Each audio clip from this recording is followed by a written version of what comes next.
여러분 안녕하세요. 성경 속에 있는 진리를 탐구해보는 기독교 강요 시간입니다. 3권 14장 칭의의 시작과 발전 19항에서부터 살펴보도록 하겠습니다. 9항입니다. 또 진정한 신자들도 자기 힘으로는 아무런 선한 일을 알지 못한다. 성령을 따라 행하고 믿음 안에 살아가면은 사람들은 완전한 사람이 될 거라고 생각합니다. 그렇지만 성경이 우리에게 가르쳐 주는 것은 아무리 신앙생활을 열심히 해도 인간이 완전해질 수는 없다는 것을 가르치고 있습니다. 성경이 말하는 완전함이라는 것은 결점이 없거나 무흠함의 완전함이 아닙니다. 성경이 말하는 완전함이라는 것은 예수 그리스도의 십자가의 은혜로 하나님의 자녀가 된 거기에 하나님의 은혜의 완전함을 의미하는 것입니다.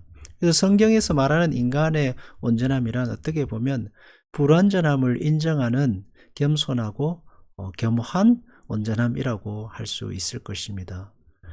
그러니까 역설이죠. 결점투성이로서 온전함이 됩니다. 전도서 7장 20절은 선을 행하고 전혀 죄를 범하지 아니하는 의인은 세상에 없기 때문이로다 했습니다. 열왕기상 8장 46절에도 범죄하지 아니하는 사람이 없사오니 그들이 주께 범죄함으로 라고 말씀하고 있습니다. 그러니 인간 가운데에 범죄하지 않는 사람은 한 명도 없다는 것을 지적하고 있는 것입니다.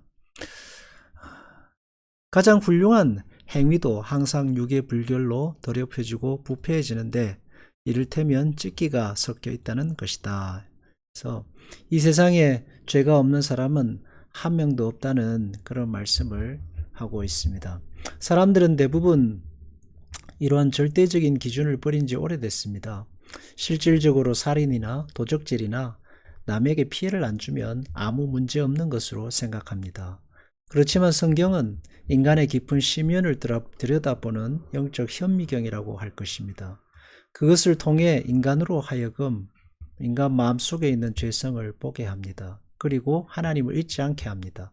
겸손하게 합니다. 교만으로부터 보호합니다.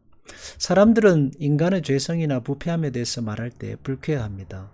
내가 왜 죄인이지? 라는 식입니다. 그렇지만 성경이 인간의 죄성과 부패함을 지적하는 이유는 결코 정죄나 비하가 아닙니다. 정죄나 비하가 아니라 인간됨의 본질을 말하고 있습니다. 인간의 연약한 본질을 들추어냄으로써 인간이 하나님 의존적으로 살아가야 할 존재인 것을 가르치는 겁니다. 인간 스스로 교만하여 왕이 되지 않도록 하고 하나님께로 나아가 겸손한 존재로 살게 하는 것이 하나님께서 인간의 그 깊은 심연을 들추시는 목적이라고 할 것입니다. 성자들의 행위에 묻은 오점. 인간들이 보기에 가장 완전한 성자라 할지라도 오점은 있기 마련입니다. 비록 그것이 작은 것이지만 우리 눈에 분명히 볼 수 있습니다. 우리에게도 사람들의 오점이 보이는데 하나님의 눈에는 거슬리지 않겠습니까?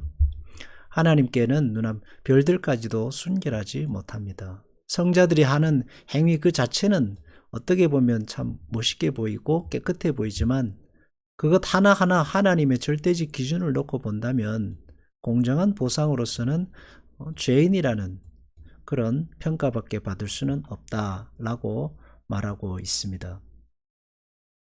사람을 높이는 것은 그래서 하나님 앞에 부질없는 것입니다. 한국의 대표적 목사인 조용기 목사나 옥하는 목사, 그리고 이전에 한경직 목사 등 많은 인물들이 있습니다.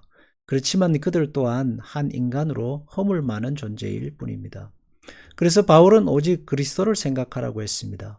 그리스도 예수님을 통해서만이 참된 생명의 길이 열리기 때문입니다. 여러분을 구원하고 생명의 길로 인도하시는 분은 훌륭한 목사가 아닙니다. 성자도 아닙니다. 오직 예수 그리스도이십니다. 칼빈이 은혜와 칭의를 강조하는 이유는 여기에 있습니다. 오직 예수 그리스도만이 유일한 구원자 되심을 강조하고 또 강조하고 있습니다. 10항입니다. 자신의 의가 있다고 생각하는 사람은 율법의 엄격성을 오해하였다. 자신에게 의가 있다고 생각하는 그 사람은 하나님을 너무 쉽게 생각했다라고 말하고 있습니다. 아무리 순결하고 완전한 행위를 할 수 있다고 가정하더라도 죄가 하나라도 있으면 종전의 죄가 사라지는 것은 아니지 않겠습니까? 그 사람도 죄인일 뿐입니다. 인간이 60평생, 80, 요즘은 100세까지 산다고 할 때에 평생 동안 죄를 짓지 않고 사는 사람이 누가 있겠습니까?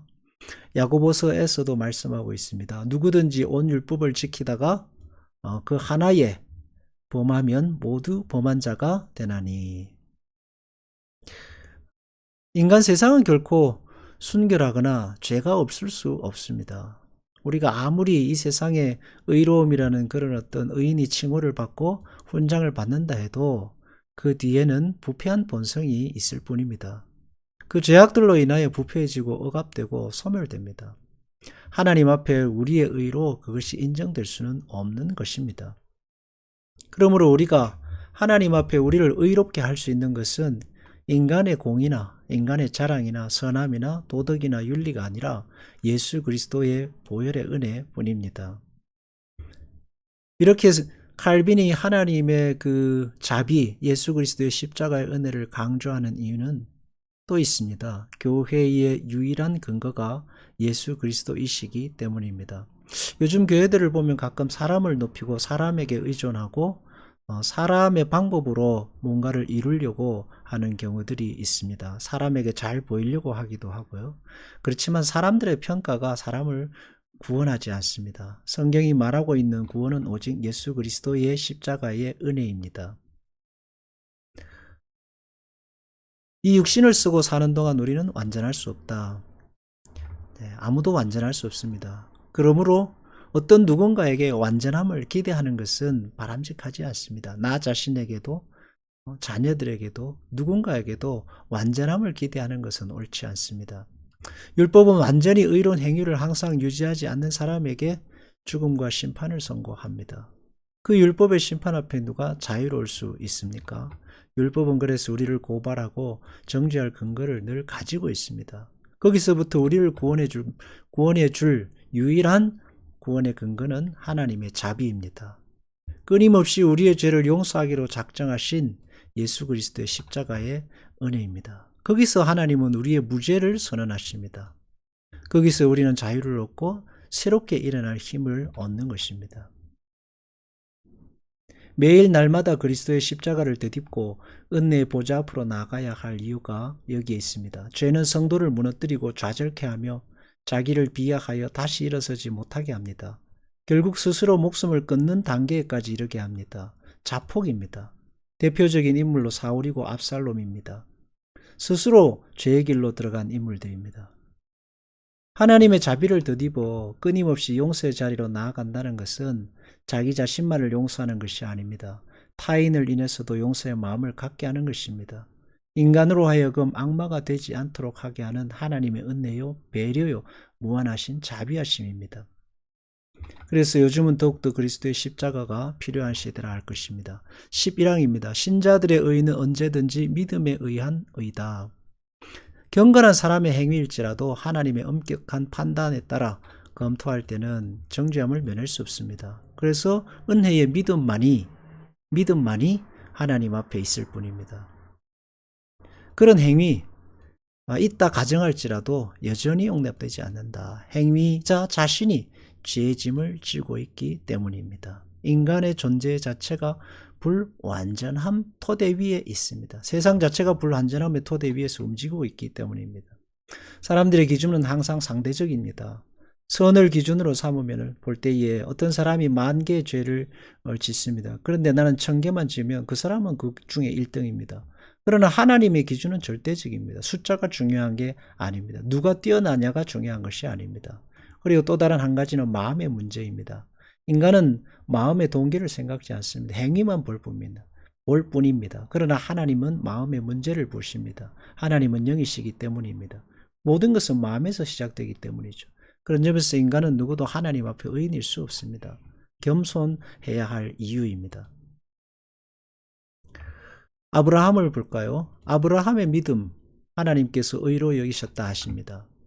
하나님께서 아브라함을 의로 여기신 것은 우상을 섬겼을 때가 아니고 거룩한 생활을 하다가 훌륭한 신자였을 때입니다. 그렇지만 하나님은 그의 믿음을 의로 여기셨습니다. 그의 행위나 그가 한 하나님 앞에 업적이 아닙니다. 죽을 때까지 순종했지만 그럼에도 불구하고 그가 가진 의는 믿음에 의한 것이었다. 하나님께서 아브라함에게 대해서 가지신 그의 의의 근거 또한 믿음, 다른 말로 하면 하나님의 자비, 하나님의 긍휼에서 왔다라고 하는 것입니다.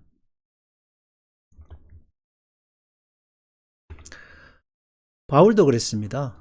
허물의 사함을 얻고 그의 죄의 가리움을 받는 자는 복이 있도다. 시편 32편 1절 말씀인데 로마서 4장 7절 말씀도 똑같은 말씀입니다.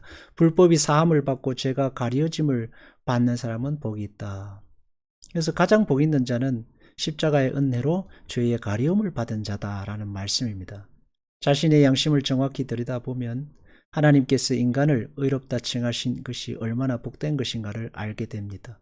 하나님은 허물을 가리기로 작정하셨고 가리우셔서 자녀를 삼으셨습니다. 그래서 신자가 된다는 것은 하나님 앞에 용서받은 자로 죄의 가리움을 받은 자 됨입니다. 자비와 은혜를 입은 사람 됨입니다. 자격으로 받은 것이 아닙니다.